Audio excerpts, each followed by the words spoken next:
சராயு நதியில் கணவர் அஸ்தி கரைப்பு. ஆசை நிறைவேற்றிய ஜப்பான் பெண். இந்திர தேச கலாச்சாரத்துக்கு மணிமகுடம்.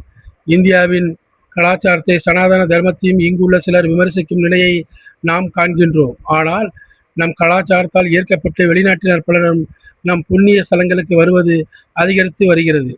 அந்த வகையில் ஜப்பானிய பெண் ஒருவரின் இந்திய வருகை உலகின் ஆன்மீக தலைநகரமாக நம் நாடு உருவாகி வருவதை வெளிச்சம் போட்டு காட்டுவதாக உள்ளது.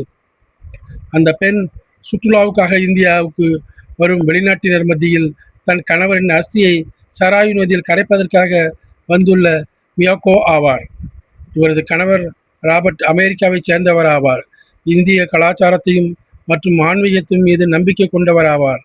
தான் இறந்தால் தனது அஸ்தியை இந்தியாவில் உள்ள பிரதான பெருமைமிக்க சராயு நதியில் இந்து முறைப்படி கரைக்க வேண்டும் என்று அடிக்கடி தன்னுடைய மனைவியிடம் சொல்லி வந்துள்ளார். இந்த நிலையில் சில நாட்களுக்கு முன் ராபர்ட் இறந்துவிட்டார்.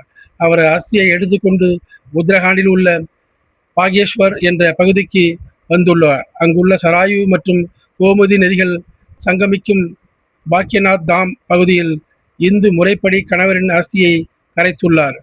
வேறு நாட்டில் பிறந்தாலும் கணவரின் விருப்பப்படி அவரது அஸ்தியை கரைக்க பாகேஷ்வர் பகுதிக்கு வந்த மியாக்கோவுக்கு உள்ளூர் மக்கள் தேவையான அனைத்து உதவிகளும் செய்திருப்பது குறிப்பிடத்தக்க ஒன்றாகும்.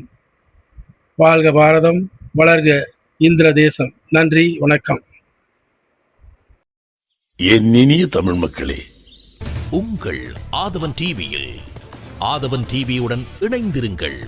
உங்கள் ஆதவன் டிவியில் ஆதவன் டிவியுடன் இணைந்திருங்கள்.